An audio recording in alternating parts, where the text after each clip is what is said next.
In 1937, Lucille and Jeanette walked quickly to the house on Brady Street in Davenport, Iowa. Their shoes clicked on the wooden steps as they went up to the front porch and to the front door. They knocked loudly and stood, talking idly as they waited. A few moments later, an older man answered the door. He smiled at them, greeting them warmly and inviting them inside. The three knew each other well. Lucille and Jeanette had been there several times before and quickly made themselves at home. They talked for a while, but when the conversation started to die down, Lucille took the older man by the arm and left the room. Now by herself, Jeanette looked around the living room. She examined the pictures hanging on the wall, scanned the titles of the books on the shelf. 10 minutes later, Jeanette had to face the fact that she was bored. Sighing, she took one last look around, then went to look for Lucille. Jeanette found her companions a few minutes later. She stood in the doorway, watching what they were doing. She didn't know it then, but what she saw would soon scandalize the city of Davenport. This is John Brassard, Jr., and these are Strange and Dreadful Things. We talk about local folklore, unsolved mysteries, urban legends, the paranormal, and historic true crime that your grandma didn't want you to hear from around the American Midwest and beyond. If you like the story tonight, you can find dozens of more just like it wherever you listen to your favorite podcasts. Today's episode includes content of a sensitive nature that some may find upsetting. Listener discretion is advised. Howard sat in the jail cell, looking down at his hands. He had been here for what seemed like weeks, but it had only been the day before. He was minding his own business when a couple of Davenport police officers had come and arrested him. Shocked, he had demanded to know the charges. When they told him, he couldn't speak for a few moments. It was outrageous. How could they think he was even capable of doing such a thing? He looked around the cell. 3 other men sat near him. They all sat, not speaking, preoccupied with their own thoughts. Every so often, one of them would make eye contact with one of the others, then quickly look away. Howard couldn't believe that he was here. Howard was a barber. He ran a modest shop and did all right for himself. Times were hard, and there were a lot of people who couldn't say that. In 1937, Davenport, like the rest of America, was in the middle of what came to be known as the Great Depression. A chain of events had led to an economic crisis across the United States in about 1929. Howard didn't really know all the details. Local stores and large factories had been forced to close their doors, leaving thousands of people without jobs. Some were lucky enough to find jobs someplace else, but most weren't. Unfortunately, there wasn't anywhere they could go to find another job. Families lost their homes and farms when they couldn't afford to pay taxes or rent prices. Hell, there were a lot of people out there that couldn't even afford to buy food. Howard counted himself as lucky. He might not be rich, but at least he had a full belly when he went to sleep at night. Now he was in a jail cell. It smelled like mildew and urine. He didn't want to be there. This had to be some kind of mistake, and as soon as the police figured out what it was, he could go back to his life. Suddenly, a loud bang made him very aware of his surroundings. A police officer, an older man with a face that looked like it had been carved from stone, was banging his club on the bars. "Howard Long?" he shouted. Howard looked up. With a slight tremor in his voice, he identified himself. The officer stared at him for a moment, then said, "Step to the door." As Howard approached, the policeman took a key from his belt and unlocked the door. He swung it open and told Howard to step out. Howard did, and the officer closed the door behind him with a loud bang. After locking it again, he grabbed Howard's arm and began to guide him through the building. A short time later, they walked into a dim, windowless room where 2 men wearing collared shirts and ties were waiting. The only furniture were 3 chairs and a small table. They told Howard to sit. He noticed that the 2 men had revolvers holstered on their hip and guessed that they must be detectives. Maybe now he could get this whole mess cleared up and get out of there. One of the detectives asked him if his name was Howard Long. Howard said he was. They then asked him his address and if he owned a barber shop, which he also confirmed. One of them sat down, leaning forward over the desk. "Do you know a girl named Lucille Schneider?" Howard sighed. He nodded his head and said that he did. He always knew that girl was trouble, and it looked like he had just been proven right. "What did she do?" he asked. The detective met Howard's gaze. After an uncomfortable moment, he spoke. "It's not so much about what she did as what you did, Mr. Long." That took Howard by surprise. What he did? What did that mean? "Did you have sexual relations with Lucille Schneider?" "Sexual relations? What the hell do you mean? What did she say?" The detective's gaze didn't waver. "Did you know that Miss Schneider just turned 16 recently? This means that she was only 15 when you approached her." Howard's mouth fell open. He didn't know what to say. He denied ever having slept with her. He said that he knew her, but he didn't know how old she was, just that she was a teenager. He was a married man. He would never sleep with a girl that young. She was young enough to be his daughter.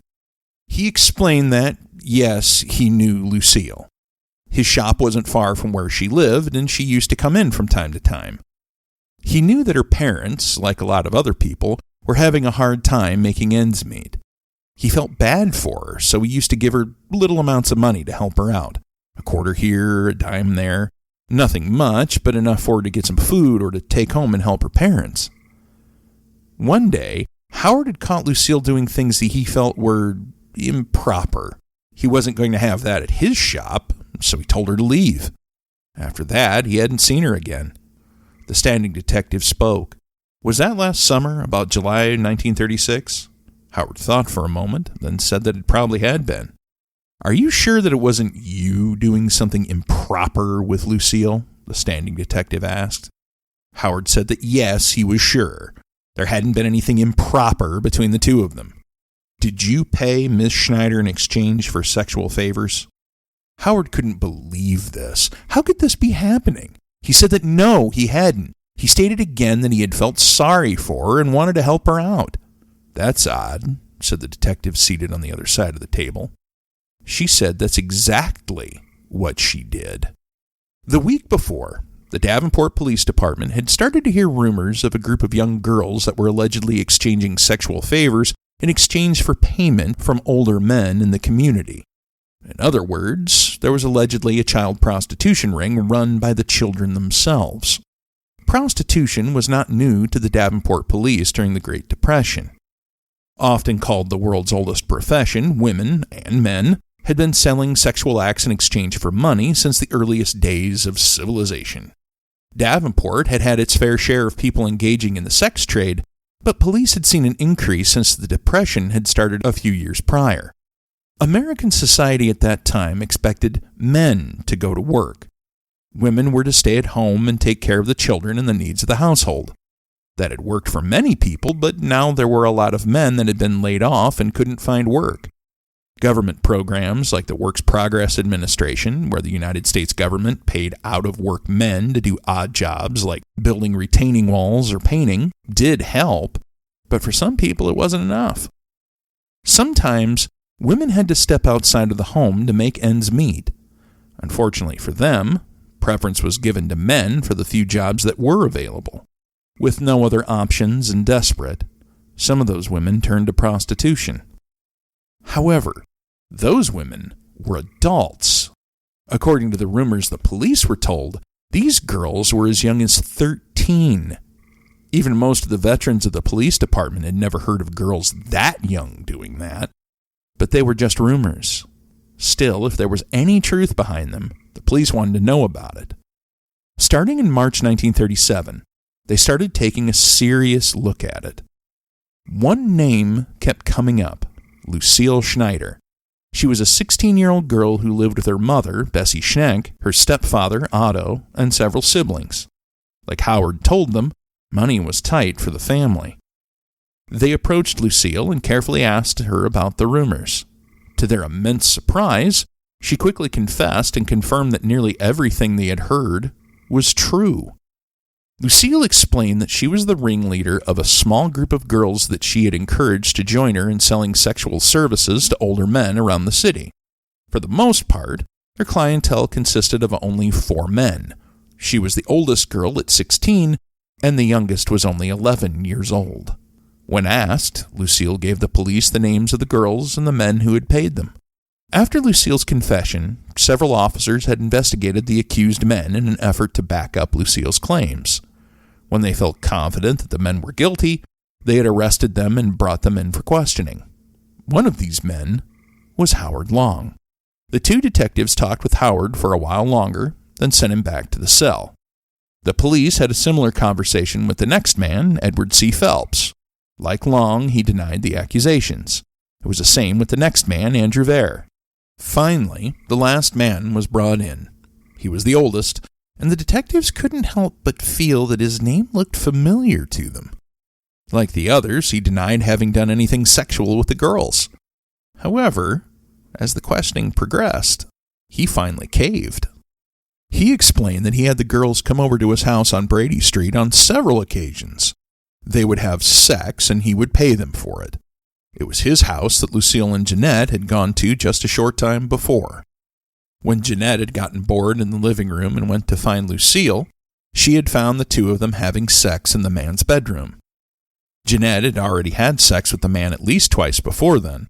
Instead of being embarrassed by the scene in front of her, she just stood there and watched.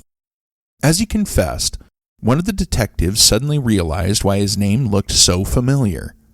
His name was Henry Warren. Henry Warren was a carpenter and hotelier who had been a Davenport sensation in 1907.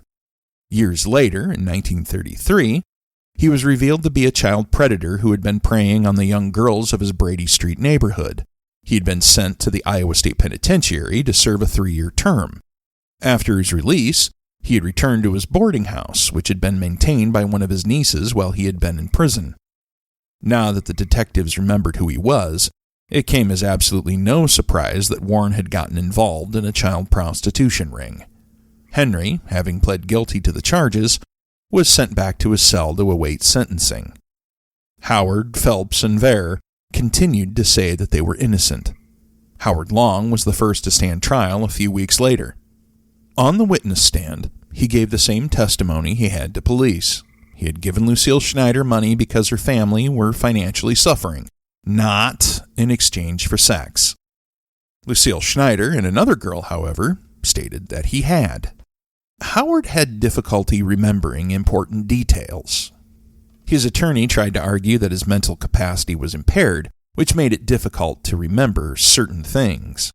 By contrast, Lucille spoke candidly and with great attention to detail. At the end of a few days, the jury found Long guilty of lewd and lascivious acts with children. He was sentenced to 6 months in the Scott County Jail.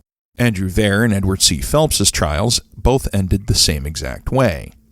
Henry Warren, however, wasn't so fortunate this time. He was charged with rape, which he pled guilty to.